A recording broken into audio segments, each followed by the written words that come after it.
Hello everyone and welcome back to my channel. तो आज मैं आप सबके लिए लेके आई हूँ द सोलमेट का एपिसोड 8।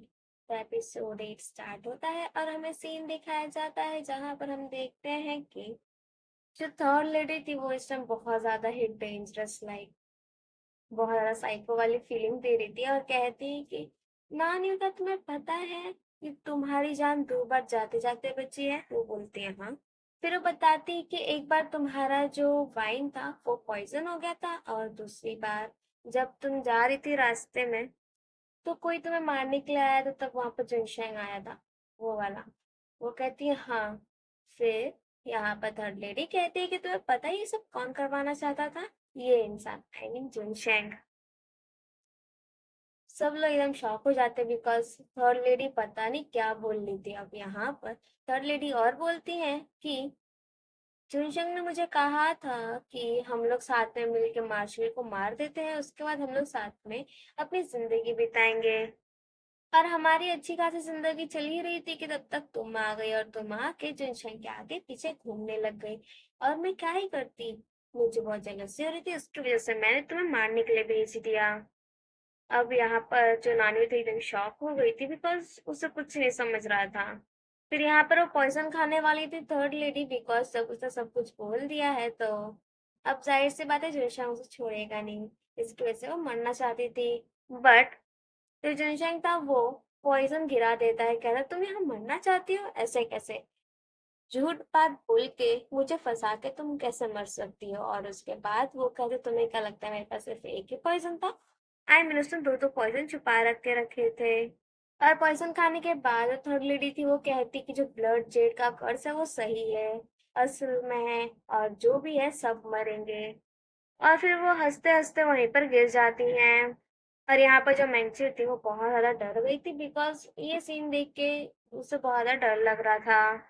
अब यहाँ पे जो कमांडर साउथ थे वो कहते हैं कि ऐसा कैसे हो सकता है, वो ब्लड जेट का कर्ज सही कैसे हो सकता है? जो भी हो, मैं बहुत लोग को वॉर के टाइम पे मारा हूँ, तो ऑफ कोर्स कभी ना कभी मुझे भी मरना ही है, तो क्यों ना मैं पैसे कमा के ही मरूं। उसके बाद जुनशैंग था वो कहता है कि थर्ड लेडी को ले जाने के लिए, आई मीन एडमिट करने के लिए हॉस्पिटल में। उसके बाद यहाँ पर जुनशैंग ये भी कहता है कि अच्छा ठीक है, अब मैं भी यहाँ से चलता हूँ। तब यहाँ पर जो कमांडर्स थे वो लोग भी बोले थे हम भी यहाँ से चलते हैं, ये मार्शल का मेंशन का जो सीन है तो हम लोग इसमें इंटरफेयर नहीं करेंगे बिकॉज ये प्राइवेट मैटर है। बट यहाँ पर जुनशेंग कहता है कि नहीं, आप लोग को यहाँ इंटरफेयर करना पड़ेगा, क्योंकि अगर थर्ड लेडी की मौत हो जाती है तो उस पे सारा नाम मेरे पे आएगा। इसकी वजह से आप लोग यहाँ इन्वेस्टिगेट करिए और तब तक के लिए मैं कहीं और रहूंगा। और कमांडर साहब तो हाँ कर देते हैं एकदम जल्दी से बिकॉज उनके पास एक अच्छा खासा चांस रहेगा third I mean third lady के जरिए ब्लड जेट को खोजने का। उसके बाद जो जनशैंग था वो कहता है नानियों को कि आई एम रियली सॉरी कि आज आपके साथ ऐसा सब कुछ हुआ, और आई होप ऐसा कभी कभी ना हो फ्यूचर में। उसके बाद नानी ये कह देती है कि कोई नहीं, वैसे मुझे पता है कि मेरा तो मेरी फैमिली का अच्छा खासा नहीं चलता था, रिलेशन अच्छे नहीं थे, तो अच्छा ही हुआ, कम से कम सामने सामने बात तो हो गई। और उसके बाद हम देखते हैं कि नानियों के पास गावहन बैठा था और वो कहता है कि मुझे नहीं लगता थर्ड लेडी सही कह रही थी, वो झूठ कह रही है बिकॉज जुनशेंग को देख के ऐसा बिल्कुल नहीं लगता कि जुनशेंग ने ग्रैंड मार्शल को आई मीन अपने डैड को मरवाया होगा करके। अब उसके बाद गावहन कहते हैं कि ब्लड जेट बहुत बार आया है बीच में, तो इसकी वजह से हमें ये ब्लड जेट का जो राज है इसे खोलना ही पड़ेगा।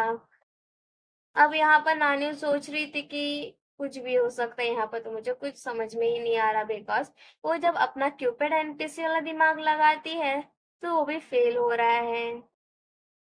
तब तक वहां पर सर्वेंट आती है और वो कहती है कि मार्शल यहाँ पर क्या कर रहे हो, मतलब जुनशेंग।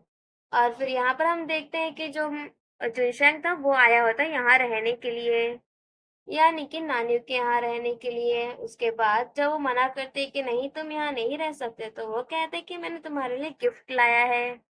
और फिर हम देखते हैं जहाँ पर जो जुनशेंग था वो एक इंसान को लाता है, आई मीन सर्वेंट को। वो कहते हैं कि हाँ मैंने ही तुम्हें पॉइजन दिया था, यानी कि वाइन का पॉइजन था वो मैंने ही तुम्हें दिया था। अब यहाँ पर जो मेड थी वो भी थी इसी में इन्वॉल्व। अब यहाँ पर जो नानी थी उसे बहुत ज्यादा बुरा लग रहा था, बिकॉज मेड कह रही थी कि मुझे माफ कर दीजिए, आइंदा से ऐसा नहीं होगा, और हमें पता भी नहीं था कि उसमें पॉइजन है। बट जो सर्वेंट था वो कहता है कि तुम इससे माफी क्यों मांग रही हो, तुम्हें जबकि पता है ये तुम्हें माफ नहीं करेगी, तुम्हें याद है ना ये तुम्हें कितना मारती थी। बट यहाँ पर ये सब सोच के और सुन के जो नानी थी वो सर्वेंट को कहती कि तुम लोग यहाँ से जाओ, मैंने तुम्हें फ्री कर दिया। उसके बाद जब गाहन कहता है कि अच्छा ये मैटर हो गया खत्म, तो मार्शल अब कब जा रहे हो, यानी कि जुनशेंग। तो जुनशेंग उन्हें प्रॉपर्टीज के पेपर देता है और बताता है कि जिस घर में जो नानी और गाहन रह रहे हैं वो भी जुनशेंग के ही नाम है। तो फिर यहाँ पर गाहन कहे तुमने मुझे बताया क्यों नहीं ये। तो नानी कहती है मुझे खुद नहीं पता था तो मैं तुम्हें कहाँ से बताती। उसके बाद जो मार्शल था, आई मीन जो जुनशंग था, वो कहता है अच्छा ठीक है फिर मैं यही रहूंगा। तो नानी कहती है कि अच्छा ठीक है, बट क्या हम लोग यहाँ 2 दिन के लिए रह सकते हैं, उसके बाद आप चाहो जितना चाहो उतना रहना। बट वो कहता है यहाँ सिर्फ तुम रह सकती हो, ना कि गाँव। ये सुन के नानी कहती है कि नहीं, जहाँ मेरे सीनियर रहेंगे वहीं पर मैं भी रहूंगा, आई मीन रहूंगी। फिर नानी कहती क्यों ना हम लोग एक शर्त लगाएं, और वो रेसलिंग का शर्त लगाने के लिए बोलती है। तो फिर गावन कहता है कि junior carry on, I know you can do it, तुम कर सकती हो, तुम हरा सकती हो जुनशेंग को। फिर नानी कहती कौन बोला मैं ये रेसलिंग करूंगी, ये तुम करोगे सीनियर। और इसी के साथ हमारा एपिसोड 8 हो जाता है खत्म। Thank you, bye bye.